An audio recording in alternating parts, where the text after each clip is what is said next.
Good morning, everyone. For those of you who have short memories, my name's Nick Bowles. And back when I had a lot more hair than I do now, I was a Conservative MP and a Conservative minister in the coalition government. And then Brexit came along, was the deluge that swept me away. And I'm back here to support and introduce Rachel Reeves. Rachel and I were elected first time to Parliament on the same day in 2010. And within months, it was clear to all of us on the Conservative benches that whenever Labour got its act together and got itself to a point where it was poised to return to government, Rachel Reeves would be close to the very top of it. The reason I think why Rachel has made such an impression on the British public is because she understands something that all successful chancellors, whatever party they belong to, understand.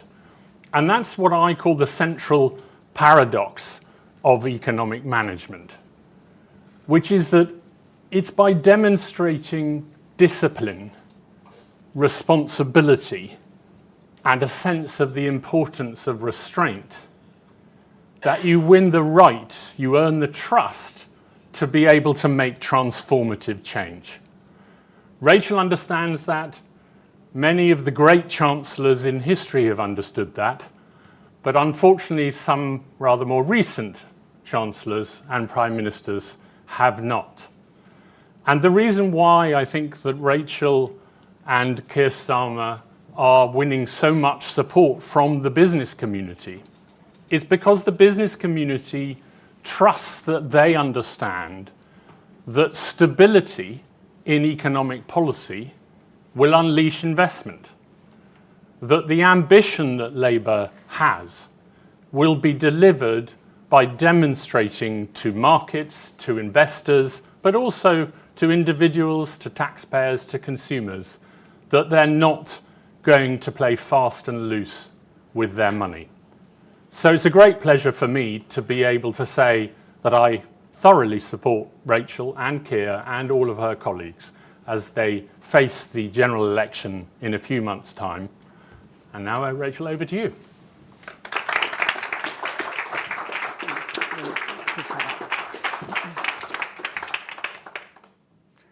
Good morning. Thank you, Nick, for that introduction, and to all of you for being here today. As the dust settles from the local elections, the verdict is clear. From the market towns of North Yorkshire to the home of the British Army in Rushmore, in England's great cities and right across the Midlands, people voted for change. These results show that there are no more no-go areas for the Labour Party. And it's not just about where you live, but it's about who you are. Because if you're a young person starting out in life, if you're at work and starting a family, or if you're planning for or in retirement, this Labour Party will fight for you. This Labour Party will serve your interests, and we will continue to work to earn your trust. This week, while the Tories squabble about which way to turn, talking only to themselves, I want to talk instead about what's going on in the country, about the state of family budgets and the future of our economy. Because Keir and I know that if we are to change our country, to invest sustainably in our public services, and to make working people better off, then building a stronger, more dynamic economy must come first. So today, I want to take head-on the claims that we can expect to hear from Rishi Sunak and Jeremy Hunt in the weeks ahead, to tackle the economic fiction being peddled by government ministers, to show that the path towards decline is not inevitable, that Labour is ready to serve the interests of the British people, and to make the case for change. By the time of the next election, we can expect, and we should expect, interest rates to be lower, Britain to be out of recession, and inflation to have returned to the Bank of England's target. Indeed, these things could happen this month. I already know what the Prime Minister and the Chancellor will say in response to one or all of these events happening. They've been saying it for months now. Our plan is working. The economy is turning a corner. Stick with us. In fact, that's almost exactly what the Prime Minister said in his statement following the disaster that was the Conservatives' local election performance last week. But I want to take those arguments head on, because they do not speak to the economic reality. During the local elections, I travelled right across the country. I spoke to hundreds of people. I listened to their concerns. The family from Redcar, the dad doing an apprenticeship, the mum working in a supermarket, who spend every evening talking about money because there's not enough to pay the bills. The small business owner in Milton Keynes, desperate to expand, but faced with a system of business rates that are stacked against them. The worker at the train manufacturer Hitachi, based in Newton Aycliffe, who trained up for what he thought was going to be a job for life, but now finds that that is all at risk, thanks to this government's actions. When they hear government ministers telling them that they have never had it so good, that they should look out for the feel-good factor, all they hear is a government that is deluded and totally out of touch with the realities on the ground. The Conservatives are gaslighting the British public. They say we've turned a corner, but try telling that to the 6.4 million households across England and Wales last year who saw their rent increase or who had to remortgage, or the 950,000 families whose mortgage deal is due to expire between now and January next year. They say the plan is working. Is this the same plan that has meant that this is forecast to be the first Parliament on record with living standards at the end lower than they were at the start? Real household income on course to have fallen by £240 per person in that time. Our economy smaller per person than it was than when Rishi Sunak became Prime Minister, and forecast by the OECD to grow by just 1% next year, weaker than every other G20 country except for Russia. And they ask people to stick with the Conservative Party. But it is those very Conservatives who are set to leave the average household £870 worse off through stealth taxes and increases in council tax. The Prime Minister claims that he is delivering for the country. But the British people did not order what this Prime Minister is delivering. You have to ask yourself, is this the limit of their ambitions for Britain? And if you want to know what 5 more years of the Conservatives would look like, you just have to look at their record over the last 14. The greatest tax burden in 70 years. National debt at the highest it has been since the 1960s. Families paying hundreds of pounds more on monthly mortgage bills. Prices still significantly higher in the shops. Economic growth on the floor. If the UK economy had have grown at the average rate of the other OECD economies over the last 14 years, it would today be £140 billion bigger, providing an additional £50 billion worth of tax revenues to invest in our public services. Instead, the Tory legacy is a Britain that is poorer, working people worse off, taxes rising, yet public services have never been in a deeper crisis. Let me be clear. Keir Starmer and I will not be doing a victory lap for finally meeting the inflation target for the first time in 3 years. And we won't be doing a victory lap over going from negative growth to no growth. If Jeremy Hunt wants to call it a technical recession, then I assume that he's comfortable in calling this a technical recovery. Not a recovery for working people, not a recovery for families struggling with a mortgage, not a recovery from 14 years of Conservative economic failure. No, we won't have turned a corner until working people feel that they are better off. Because the state of the economy is about much more than lines on a graph. It's about the state of our high streets, the security of work, the money in people's pockets. So what is the Tories' last desperate throw of the dice? A £46 billion unfunded plan to abolish national insurance contributions. If Labour had have put forward a similar proposal, voters, journalists, and our political opponents would be demanding to know where the money was going to come from. And they'd be right.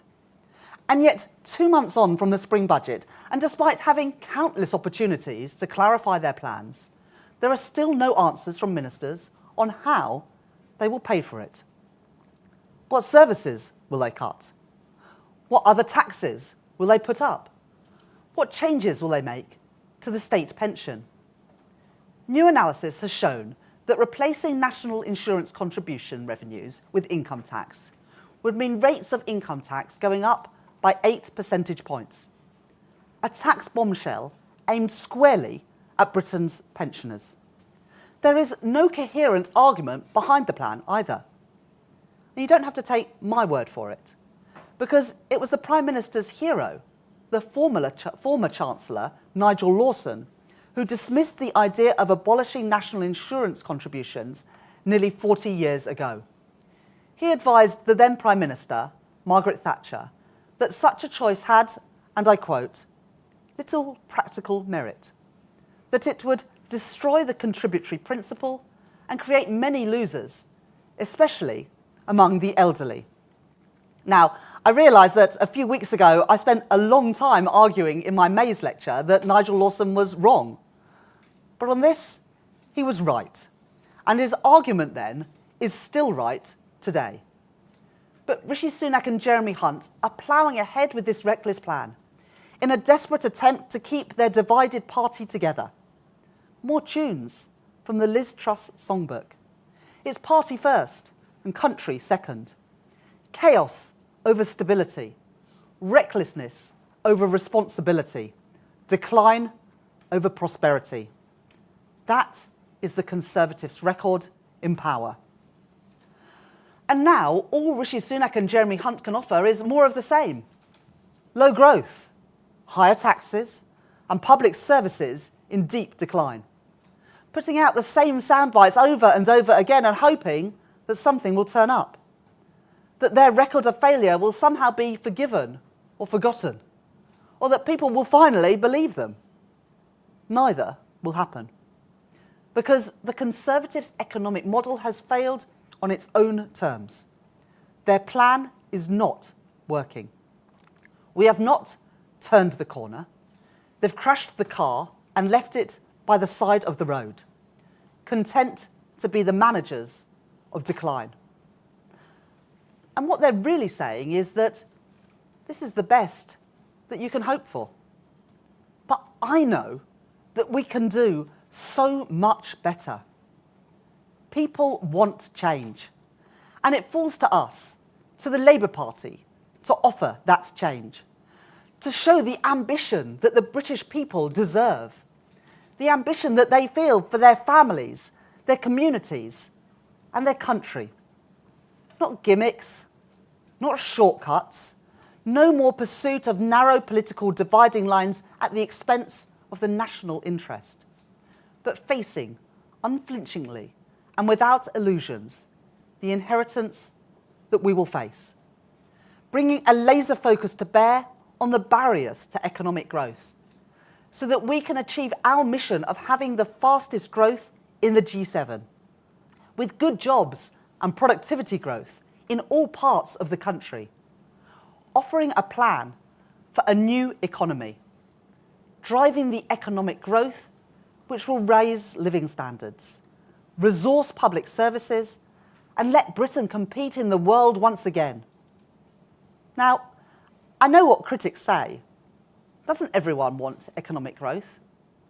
I know that warm words are not enough, and I do not underestimate the challenges that we will face. But I know the huge potential found right across Britain. The constraints that are holding that potential back, they're not immutable forces. But overcoming them requires vision, courage, and responsible government. Vision, to pursue a different approach, drawing on new economic thinking, shaping governments in Europe, in America, and right around the world. Courage, to put the public interest before short-term party politics, taking on the vested interests that hold our country back. And responsible government, offering stability of direction in a fast-changing world. Because after years of chaos and short-term thinking, at this election, stability is change.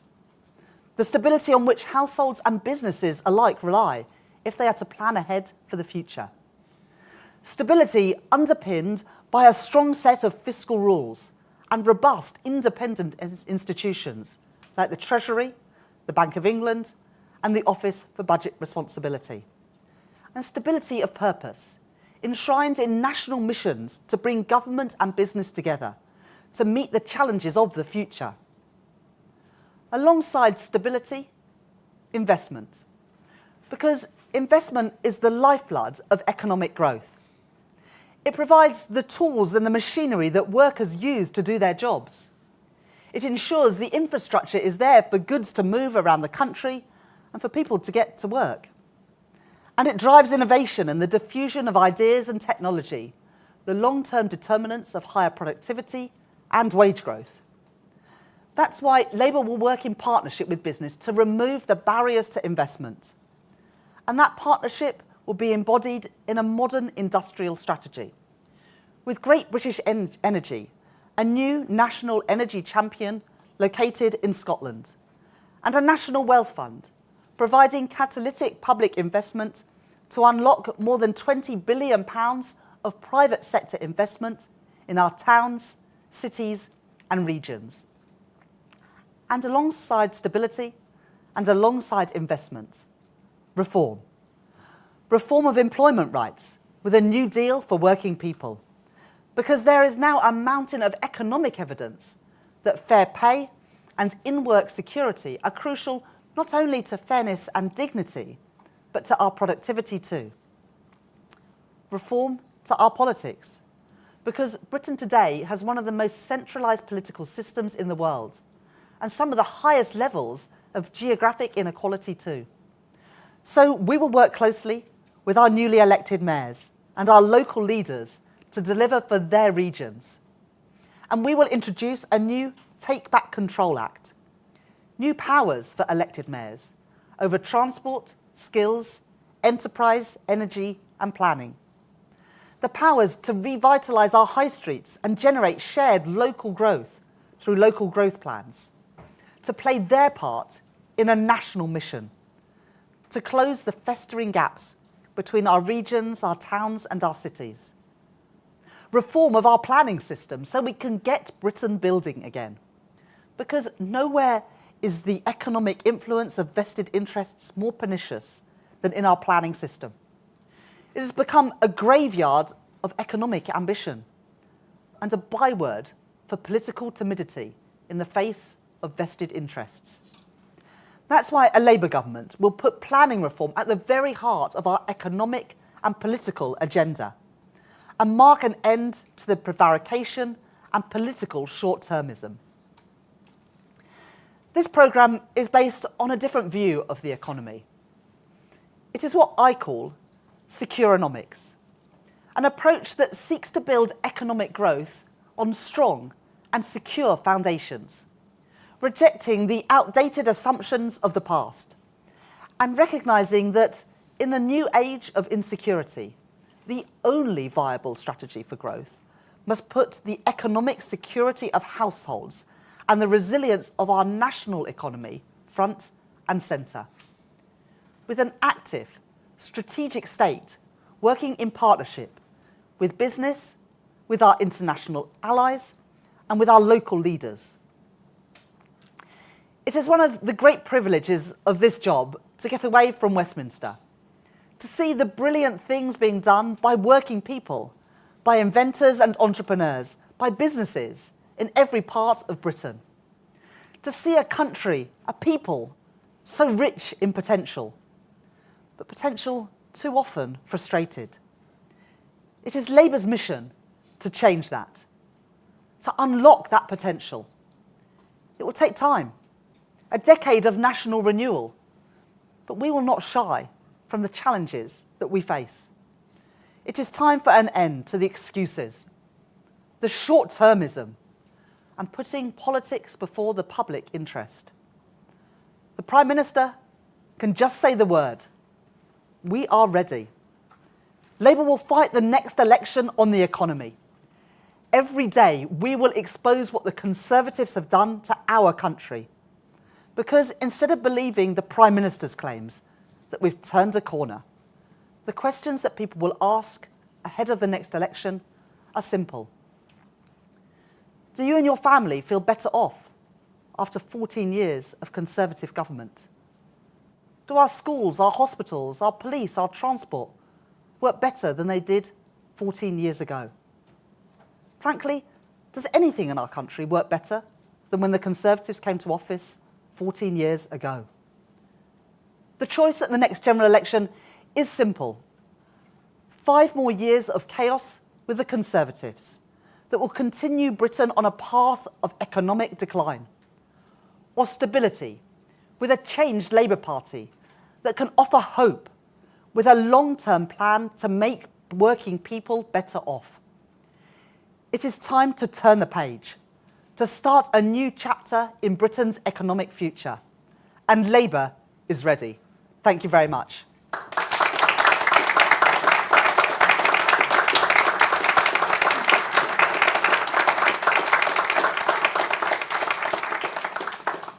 Okay, I'm going to take some questions now, and we'll start with Faisal from the BBC.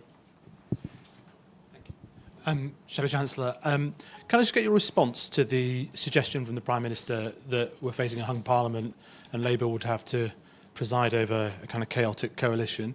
And then you specifically reference again the learning from the experience of the US Bidenomics. Obviously, you rode back on the $28 billion plan. Can you clarify, if the economic situation allowed and it was better, would you countenance borrowing that money because you could, or are you now against that idea in principle and think it was bad in retrospect? Thanks for those questions. No votes are being cast in the next general election when we're fighting for every single vote. But the results last week, not just the percentage shares or the number of councils won or the number of mayors won, including, of course, in the Prime Minister's own backyard in North Yorkshire, but the places that we were winning are the places that we need to win to form the next government. And we can feel confident coming out of those elections that the message that we are putting forward is resonating. And I don't think that the results last week point to a hung Parliament, but we know that we need to fight for every single vote in the next election, and we're determined to do just that. As you mentioned, Faisal, last year I spent some time in the US and met with Janet Yellen, as well as some of the architects of President Biden's Inflation Reduction Act. And one of the pieces of advice that they gave was that it's not just about money.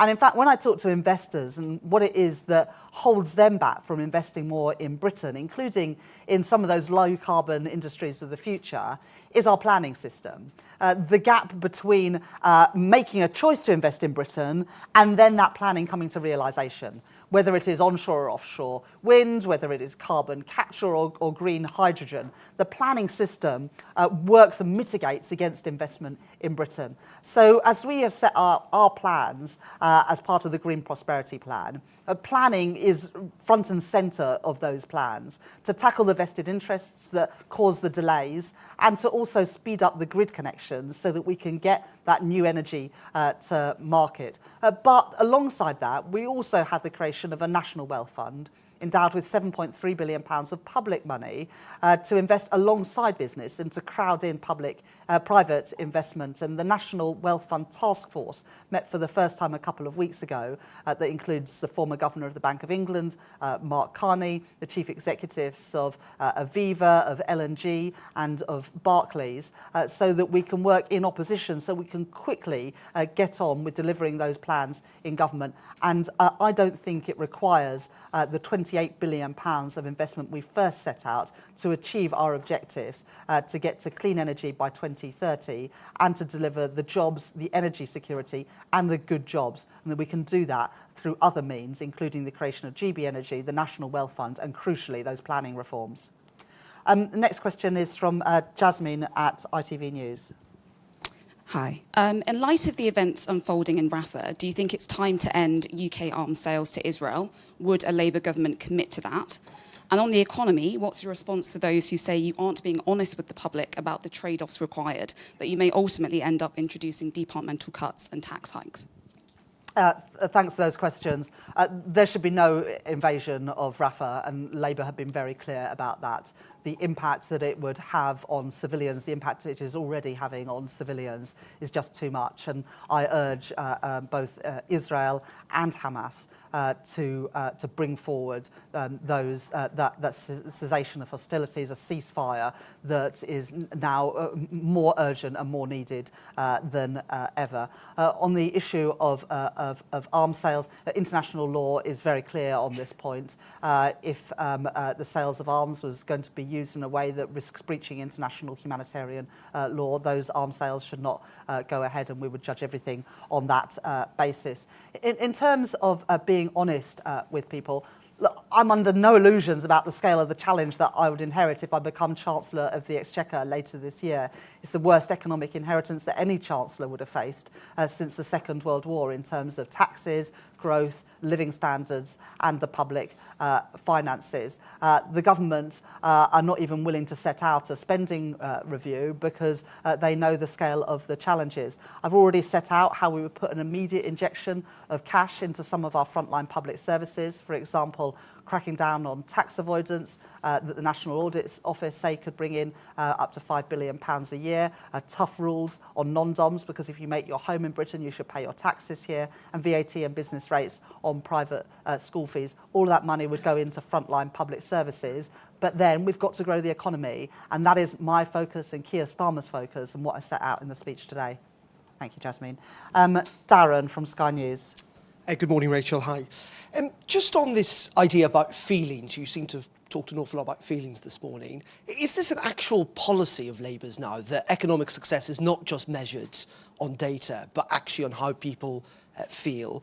And if that is the case, how do we work that out? Because do we just go, as you seem to have done today, and ask a number of people how they feel about the economy? Is there a measurement involved in all of this? And aren't you kind of making a rod for your own back this morning in that no matter what the data is, if you become Chancellor, the media, the opposition will always be able to find people who are losing, who are not feeling the benefits of a growing economy? And just second of all, on the MOD hack with China, do you think that the government is taking a tough enough line on relations with China? Would a Labour government go further?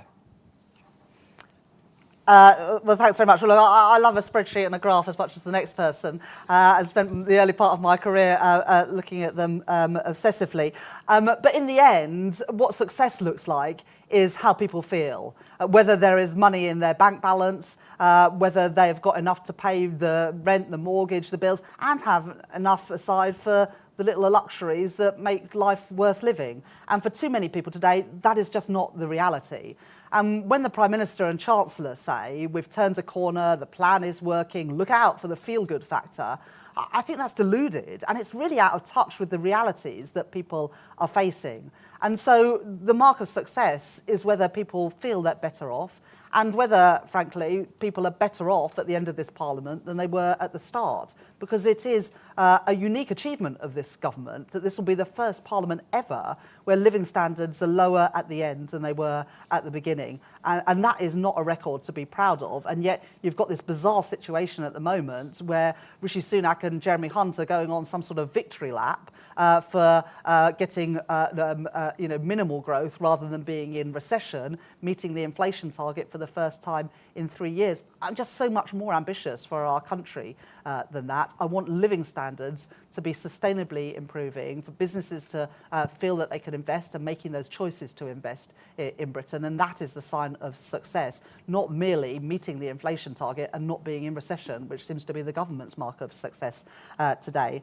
On this leaking of MOD personnel data, it's obviously deeply concerning for us as a nation, but also deeply concerning for those people serving today in our armed forces or who have served in the armed forces in the past, who should be able to trust their data, their bank details, their addresses with the Ministry of Defence. And so the government has certainly got questions to answer today, and I'm sure that there'll be a statement later today.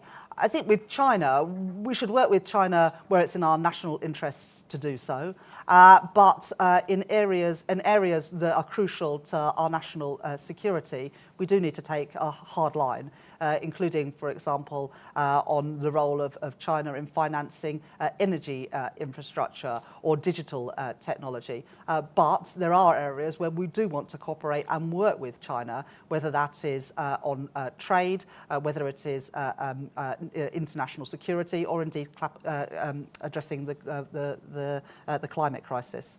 The next question is Liam Halligan from GB News. Thank you, Shadow Chancellor. You talked about the need for strong institutions underpinning your secure economics vision, not least the Treasury, the Bank of England and the OBR.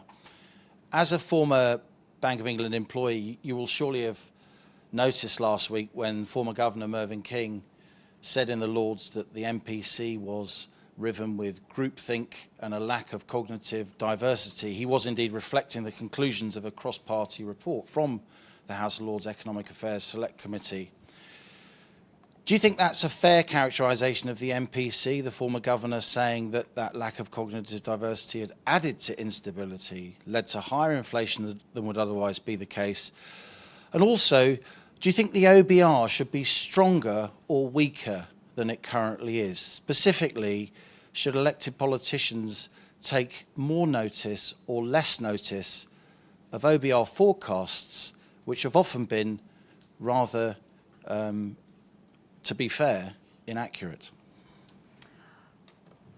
Well, I think that we should respect independent economic institutions. And one of the reasons why we are in the mess that we are in today is because of the decisions of the Conservatives when Liz Truss was Prime Minister and Kwasi Kwarteng was Chancellor. It wasn't just the unfunded tax cuts that they promised, but it was also the undermining of the economic institutions that had previously made Britain a safe and secure place to invest. So sacking the respected Permanent Secretary of the Treasury, Tom Scholar, refusing to let the OBR do a forecast even though they said they were able to, or spending the leadership campaign undermining the Bank of England. All of those contributed to the financial and economic crisis that we faced just 18 months ago. And I think the lessons from that is that we should respect more and listen more to those independent economic institutions rather than seek to further undermine them. And that would certainly be my approach as Chancellor of the Exchequer. Brian Saby from The Sun. Shadow Chancellor, during your speech you said that the Tory legacy had made people worse off. Are you considering anything about unfreezing personal tax thresholds to make people better off and actually giving people more money in their pockets? Thank you, Ryan. I've made no bones about wanting taxes on working people to be lower. The tax burden is the highest it's been in 70 years, and it's due to go up in each of the next 5 years. But I'm not willing to do what Rishi Sunak and Liz Truss and a litany of Conservative ministers and MPs are willing to do, which is to make unfunded commitments, because that is the way to economic ruin. So when resources allow, I would like taxes on working people to be lower, but I'm not going to make any unfunded tax cuts or spending commitments, unlike the £46 billion unfunded commitment that the government has made around national insurance that can only mean one of three things. Changes to the state pension, either reducing it, means testing it, or having a higher state pension age, cuts to public services, including the NHS, or indeed higher taxes elsewhere. And the research that we published today shows that you would have to add 8 pence to both the basic and higher rate of income tax to compensate for getting rid of national insurance contributions. That would be a tax squarely aimed at Britain's pensioners, who deserve better than that. Next question from Hugo at the Eye. Thank you, Shadow Chancellor. The government has recently announced a series of reforms to out of work and disability benefits. Labour has not yet put forward its sort of full alternative, but a lot of campaigners in the sector say that one of the things the system needs is more funding. Would you be willing to put in more funding to the benefit system, or, given your very tight fiscal constraints, will it have to do the work it needs to do within its current funding envelope? Well, as much as Ryan and you may tempt me, I'm not going to be making any unfunded spending commitments, Hugo. Look, if people can work, they should be in work. And there's a clue in the name. We're the Labour Party. We are the party of work, and think that work is good for people's mental and physical health, as well as contributing to a strong and secure economy. But the government need to do more to ensure that people who are able to work. And when you've got a backlog of more than 7 million on NHS waiting lists, it's hardly surprising that some people are not able to work today. And that's why we've said that we would have a crackdown on tax avoidance, and also ensure that non-DOMs pay their fair share of tax in Britain, and put that money into 2 million additional appointments a year in our NHS to clear that backlog, as well as having mental health support in all secondary schools and mental health hubs in local communities to help ensure that everybody who can work is doing so, something that this Conservative government is not able to guarantee. Lizzie from the Mirror. Thank you. Union leaders have been warning in recent days against any watering down of the New Deal for working people, including Unite, which suggested it might divert funds away from the party if that happens. Can you commit to delivering the legislation as promised in the first 100 days, including the 0 hours contract ban? I can commit that in the first 100 days of a Labour government, we will put forward legislation, as we've already set out on the New Deal for working people, including banning those exploitative 0 hour contracts. And as I said in my speech today, not only is this the right and the fair thing to do, but it's also good for the economy, because there's now mounting evidence that shows that more secure work results in both more motivated workforce, but also workers who are more willing to move jobs because that they can be guaranteed the security in work. Now, of course, we will consult in government on how to implement these plans, but we are absolutely committed to deliver that New Deal for working people in full, as we've committed to do so. The next question is from Chris from The Times.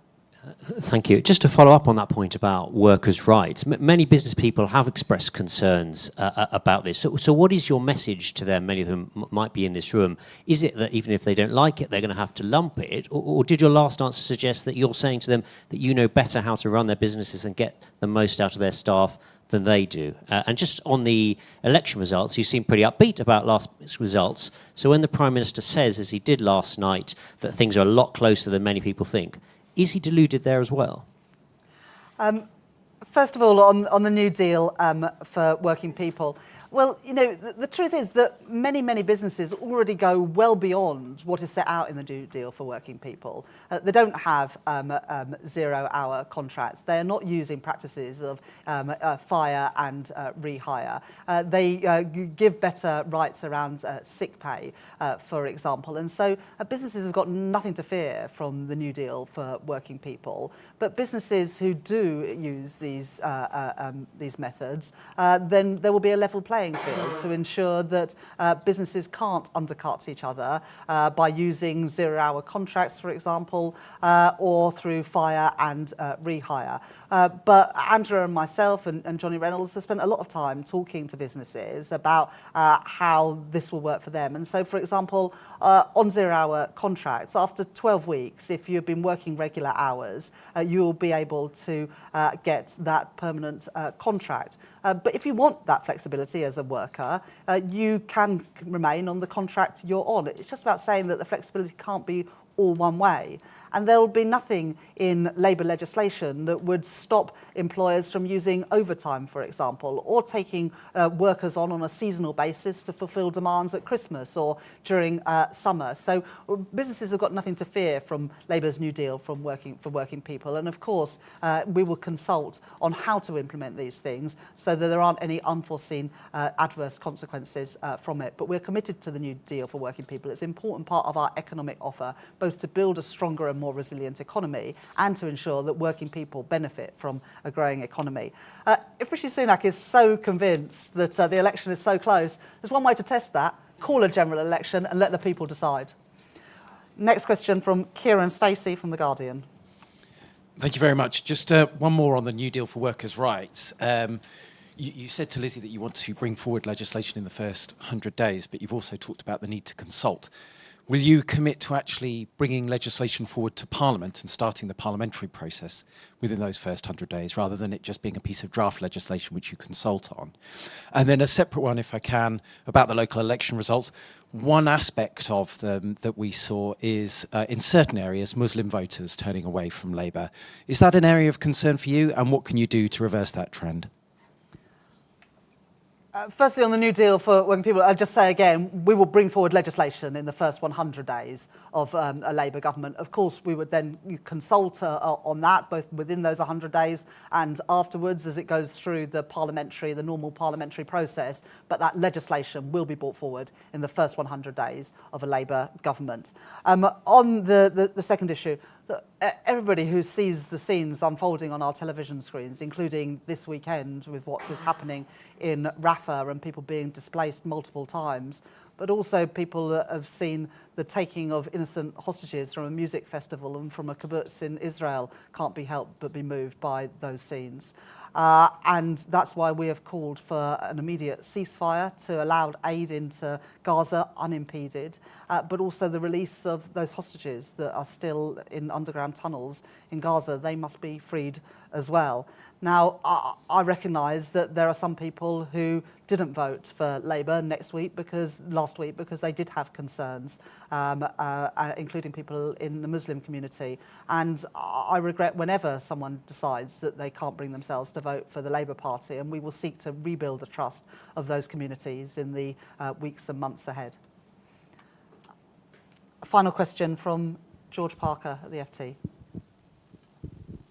Thank you, Shadow Chancellor. You said that stability has changed, and understandably you like to use Liz Truss's short premiership as your starting point for that.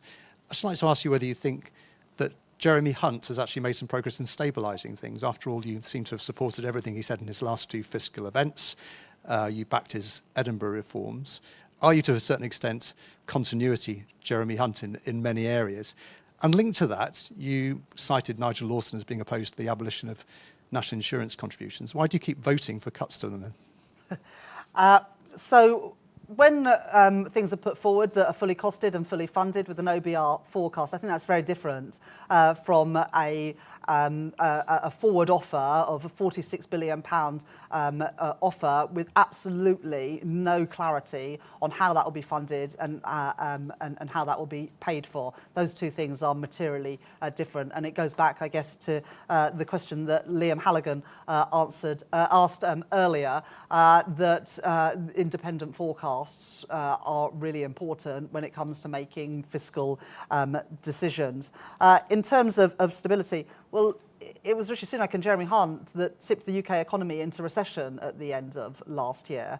And while they might like to call it a technical recession, I think that what we're going to see later this week is just a technical recovery, with the economy bouncing back from recession, but still skirting along the bottom in terms of our growth performance. And, you know, if you look at the forecasts, not just the past, but if you look at the forecasts, what we're being offered is forecast by the OECD to be the second lowest growth rate in the G7 this year, the lowest in the G7 next year. In fact, the lowest growth in the whole of the OECD next year, all bar Russia. And if that is what Jeremy Hunter has to offer, then I can tell you that our offer is very different, because we are determined to bring growth back to the UK economy, to ensure that working people are better off, to unblock the things that are discouraging investment by British businesses and global businesses in Britain today. And so the outlook for the UK under a Labour government, through stability, after the chaos we've seen, investment alongside businesses in the jobs and the industries of the future, and reform to our planning system, our pension system, our skills system, and the New Deal for working people, to ensure that Britain has that strong growth that we need to lift living standards and to make working people better off. Well, I answered that because it is different, George, if you've got an independent Office of Budget Responsibility setting out how that's costed and how it's funded for. That's very different from setting out plans without any forecast. And it's telling, isn't it, that the Chancellor didn't ask the OBR to assess £46 billion of tax changes, because he knows that they are not affordable. And if they are affordable, it has to be through one of those things. It has to be cuts to public services, including the National Health Service, increases in other taxes, like the 8 percentage point increase in basic and higher rates of income tax, as Nigel Lawson warned, and as the House of Commons library numbers show, or reforms to the state pension, either putting up the state pension age by 5 years or means testing it. One of those things has to be true, and it's up to the Prime Minister and Chancellor to say which one it is. And if he's so confident, then he should have put it forward in the budget, not as the last line in his speech. Thanks very much.